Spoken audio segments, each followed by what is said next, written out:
Hello everyone. We'll be doing with the fourth chapter, that is reproductive health. In this chapter you'll be studying about the problems and strategies of reproductive health, population explosion, birth control, termination of pregnancy, sexually transmitted diseases, and infertility.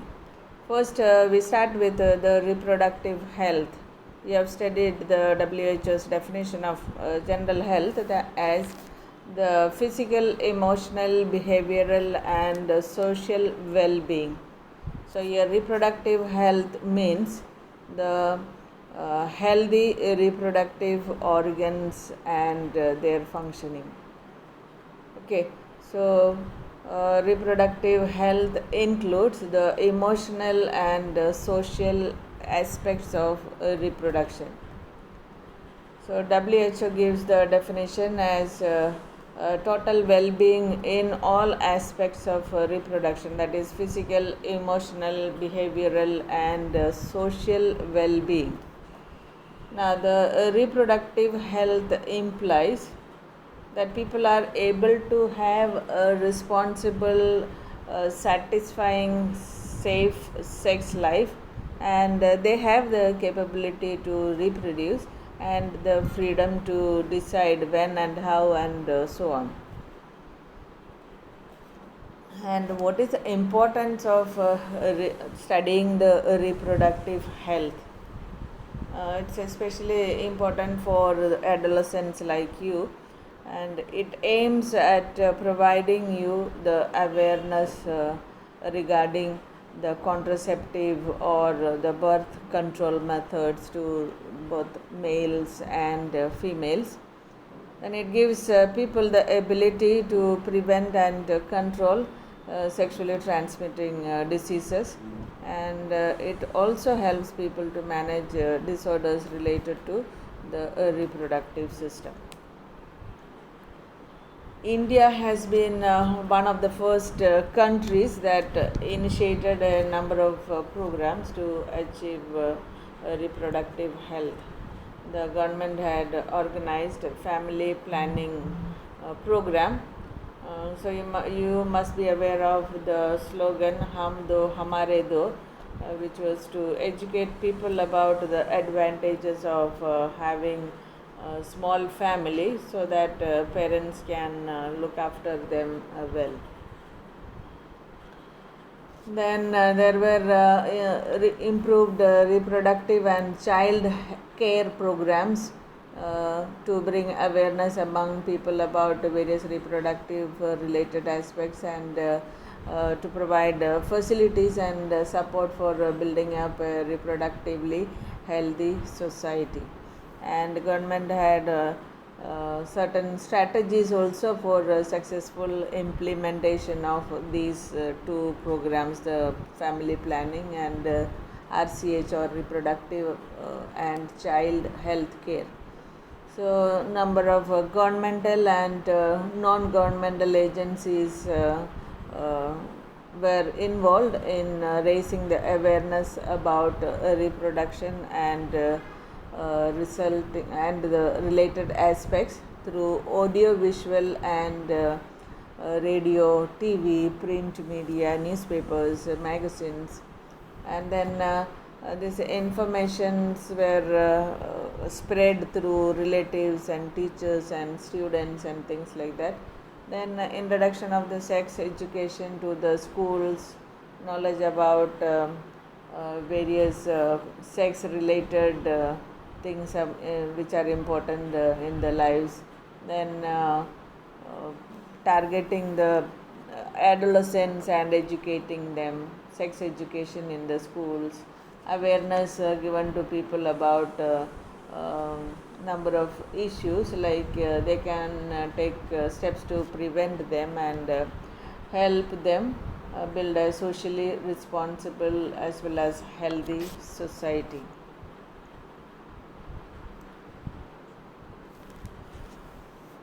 Then due to the technological advancement in various fields, the quality of life has improved tremendously. So this improvement is due to the increased health facilities and better living conditions to the general public. And population of our country has grown three times in a span of 100 years, and this population growth would lead to scarcity of basic requirements like food, shelter, clothing. And the reason for the high population explosion are the decline in the death rate. The life expectancy has improved. Then decline in the maternal mortality rate of the death of mothers. Then decline in the infant mortality rate of death of infants, and increase in the number of people in the reproductive age. So adolescents increased in number. Then there are some other factors also, like some religious belief against birth control. That means some religions do not permit their people to use the birth control measures. Then among the common public, lack of reproductive health knowledge. And the population explosion is causing serious concern world over, because it is causing socio-economic problems due to lack of space and food.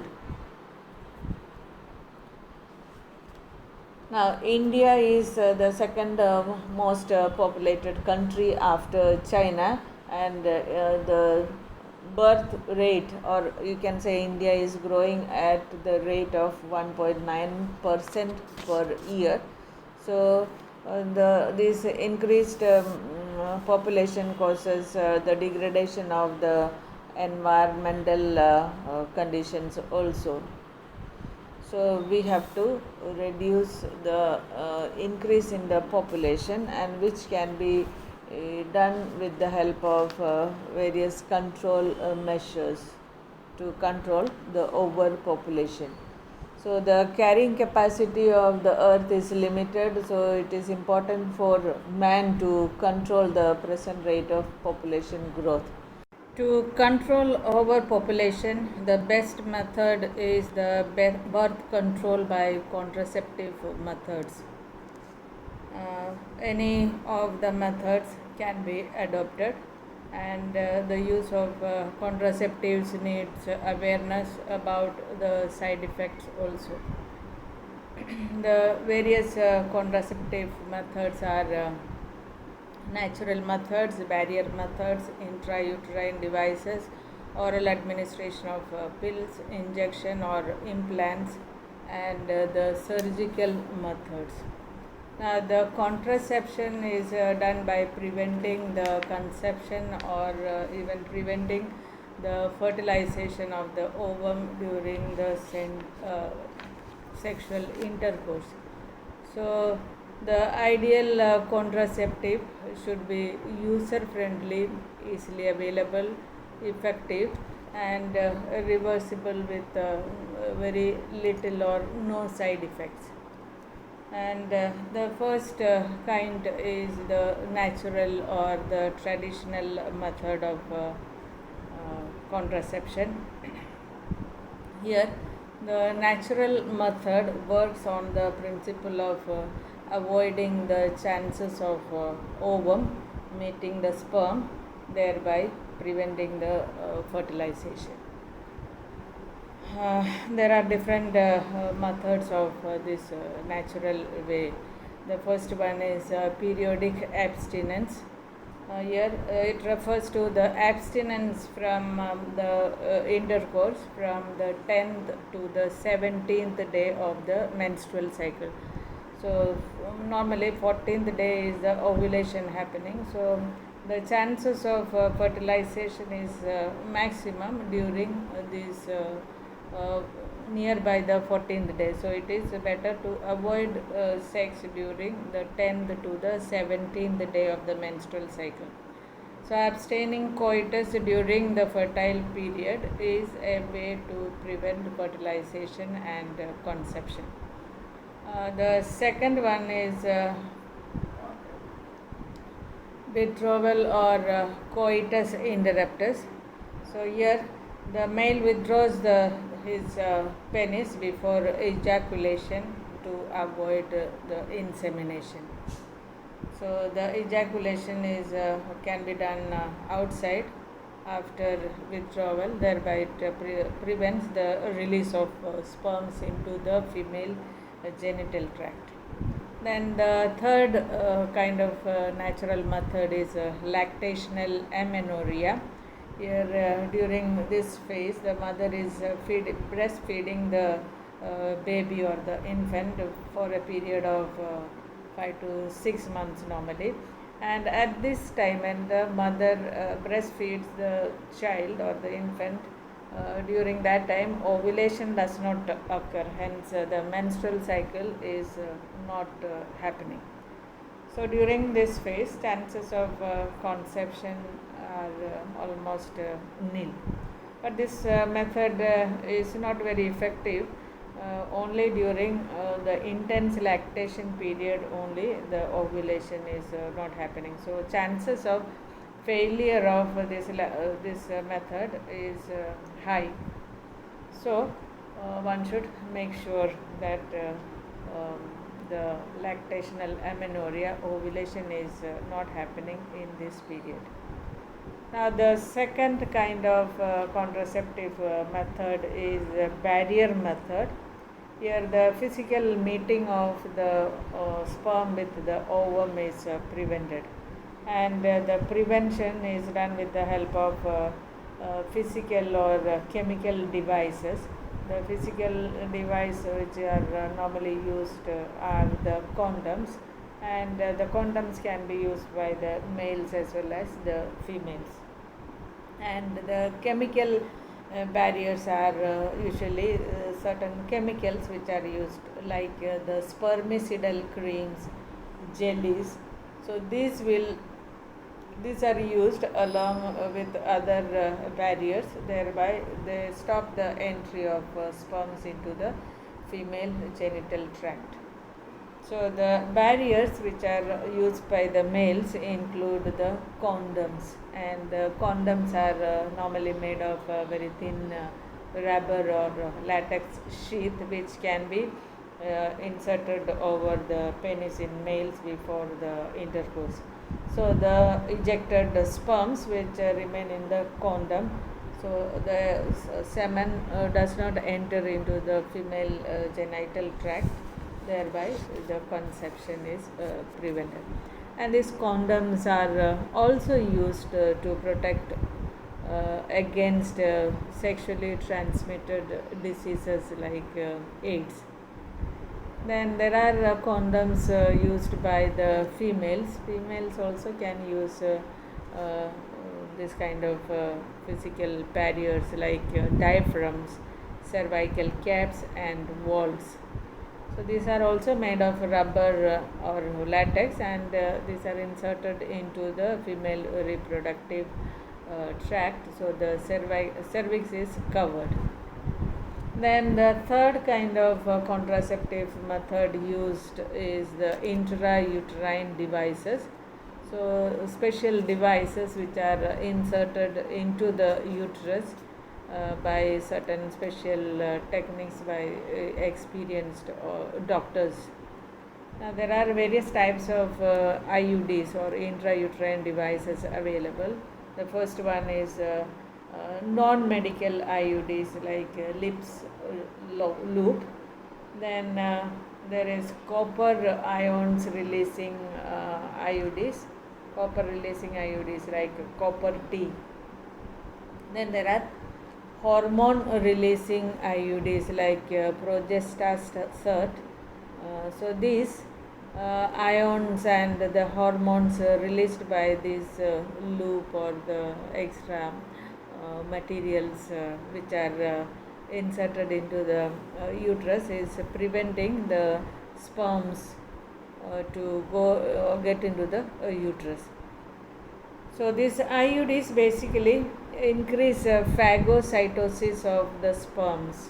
So the sperms are getting damaged because of these ions produced by the IUDs.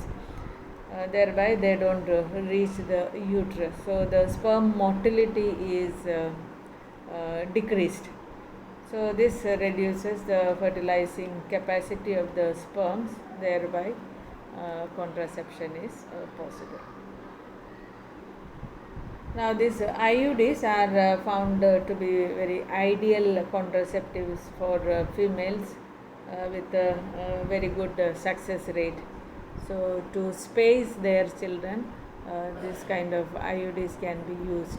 With the help of a doctor, it can be inserted into the uterus, and after a period of time, how long you want to have the space, and then they can decide to go to the doctor and get the IUD removed so that the female can conceive. Now the next kind is the oral administrative pills, where females use the pills which contain small doses of progestogens or progesterone and estrogen together. Combination also is available. So all this prevent the pregnancy, and this kind of oral contraceptive pills are taken after a gap of 7 days from the menstruation begins, and for 21 days continuously it is taken one pill a day without any break. And these contraceptive pills inhibit the ovulation, thereby fertilization is prevented. Now a pill which is named Saheli is a new contraceptive pill with non-steroidal preparation, so it has got very few or very little side effects and a high rate of contraceptiveness. Then the injections or the implants. Females normally take injections or implants of progesterone alone or in combination with estrogen to avoid conception. So these injections or implants, their mode of action is also like the oral contraceptive pills. Administration of these hormone injections have been found to be effective as emergency contraceptives, and if the other contraceptive devices fail during unprotected sex, so to avoid unwanted pregnancies, these hormonal injections can be taken. Then we have the surgical method of contraception, which are called as sterilization techniques. So these sterilization techniques are normally irreversible, and these are employed as a terminal method to prevent the pregnancies. So these methods block the transport of the male or female gamete, thereby preventing the conception. Now in males, these are about intrauterine devices, barrier devices, oral contraceptives, which part of the ovary or the female reproductive system is influenced by them. That is what is shown in this. Now the next is the surgical methods. In males, the sterilization procedure is called as vasectomy. In vasectomy, a small part of the vas deferens is tied up, or it is removed through a small surgical incision on the scrotum. And in females, the procedure is called as tubectomy. A small part of the fallopian tube is removed or tied up.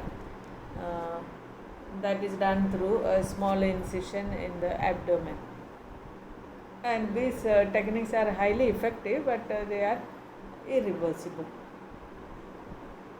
And all these contraceptive methods should be taken after consulting your doctor. So all these methods definitely check the conception or unwanted pregnancies, but some of them may cause certain side effects. So, to control or to regulate the population explosion, we must adopt to this kind of birth control methods.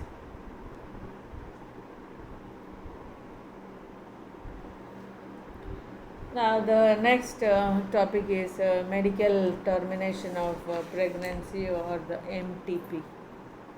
Is actually it is called as abortion.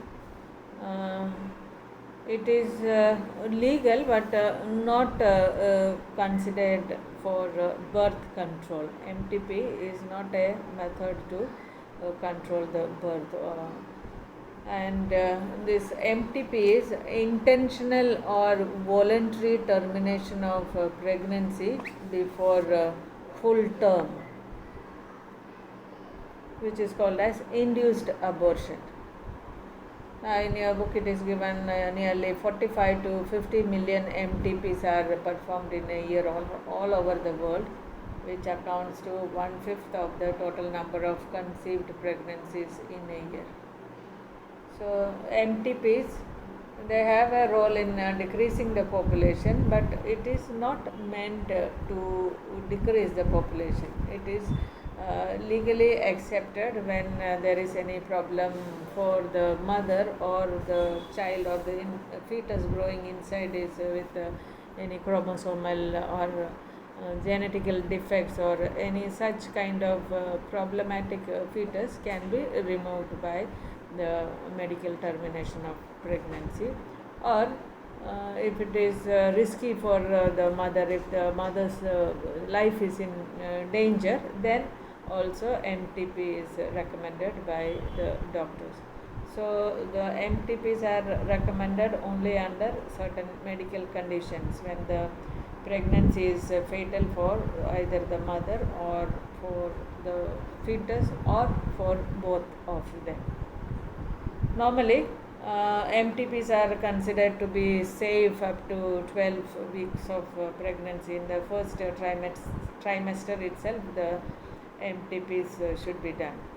Later, as the development progresses, MTPs become riskier for the mother, and it should be performed by a qualified doctor, otherwise it can be fatal.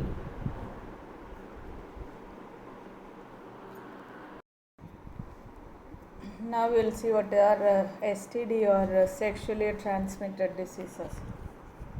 Sexually transmitted diseases are highly infectious diseases which spread from an infected person to a healthy person by sexual contact.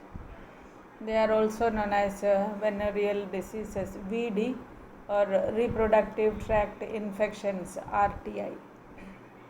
Some of the common diseases are gonorrhea, syphilis, genital herpes, chlamydiosis, trichomoniasis, hepatitis B, AIDS. And among these, AIDS is the most dangerous one.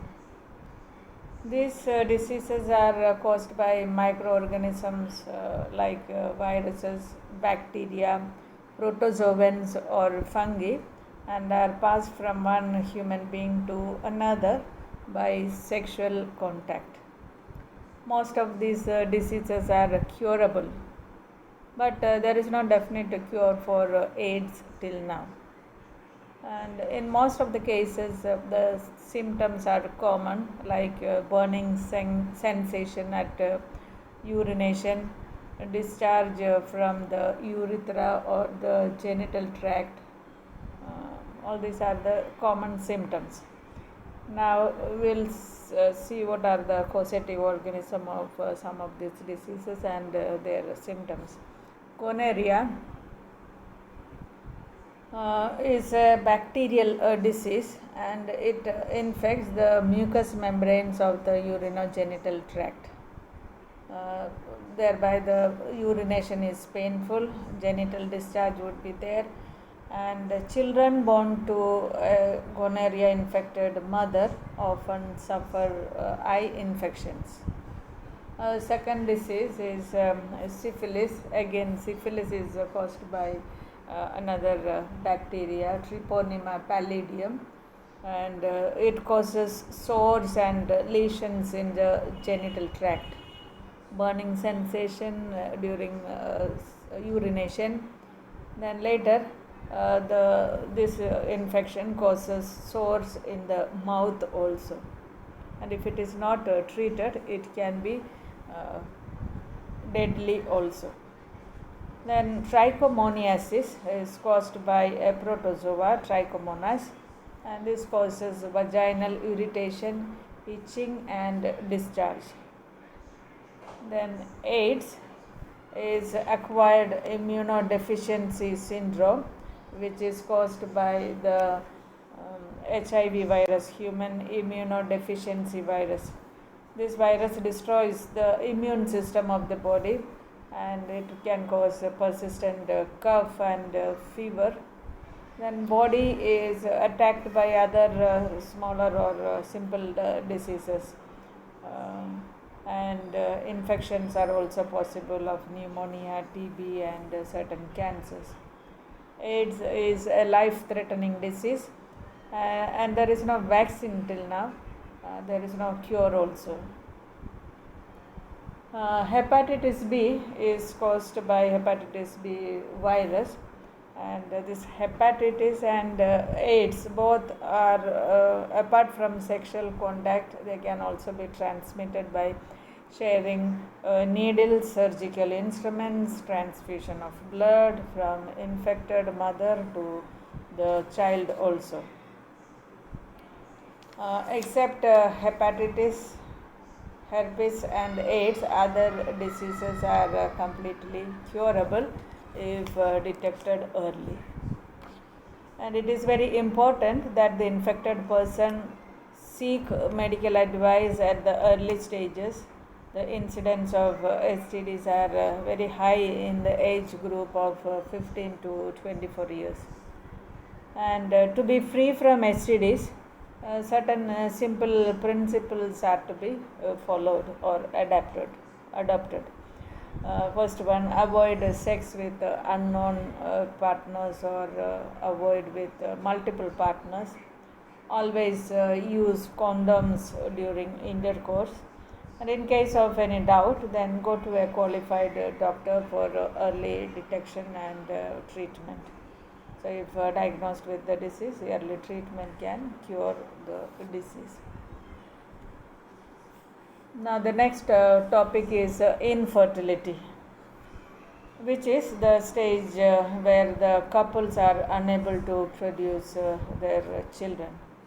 And this can be due to a number of reasons, like physical reasons, maybe they are congenital, immunological, psychological, and some diseases like measles also.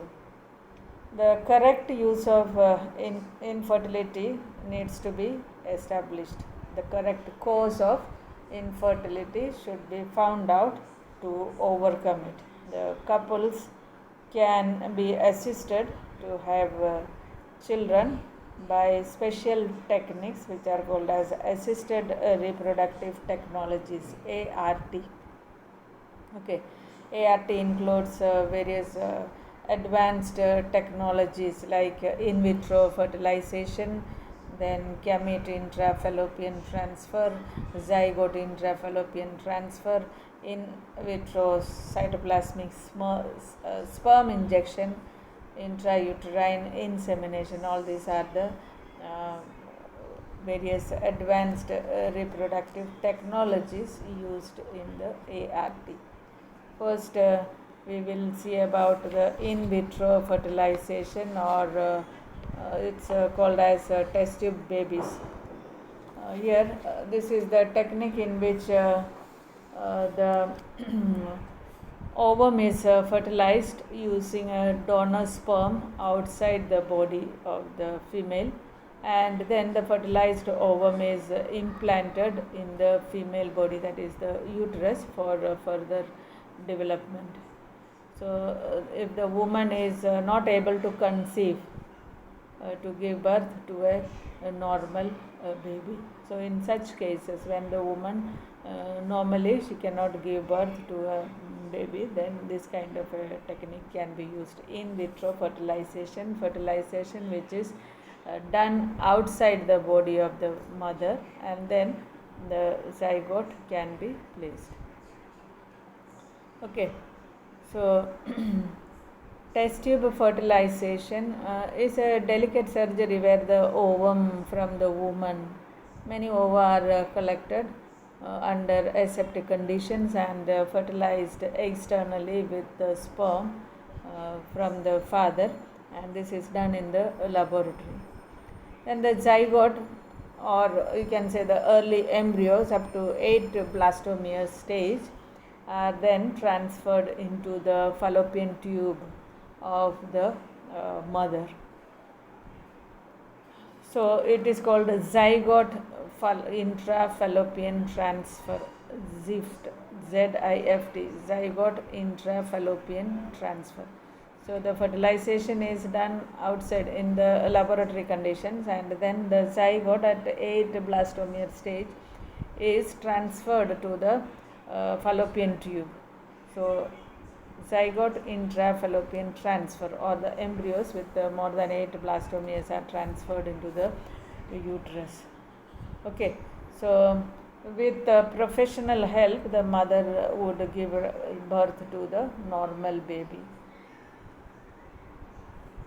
Then there is the second method where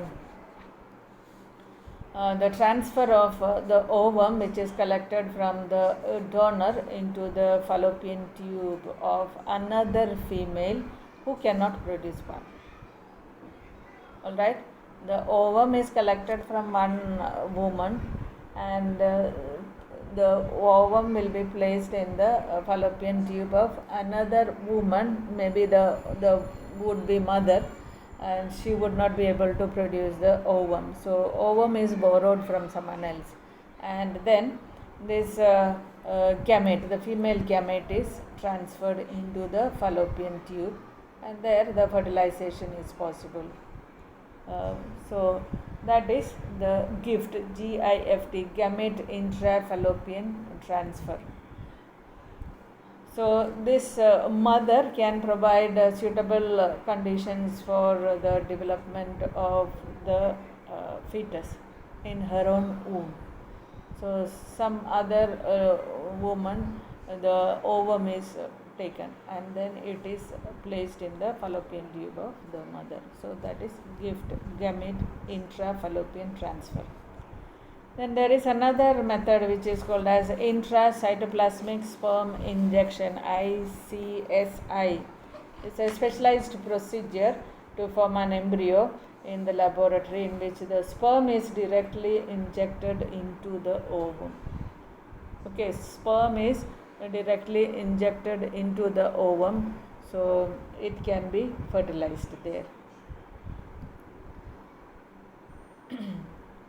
Then another method is artificial insemination. So in this technique, artificial insemination, the semen from the husband or the father is collected, and then it is introduced into the vagina of the female whom would become the mother of the child. So the husband's semen is collected, and that semen is artificially introduced into the vagina of the female. So that is called intrauterine insemination or artificial insemination. So there are various options for treating the infertility. All these techniques require extremely high precision and handling by the specialized professionals, and it is very expensive also. So these facilities are available only in very few centers in our country. So it's very unaffordable for common people.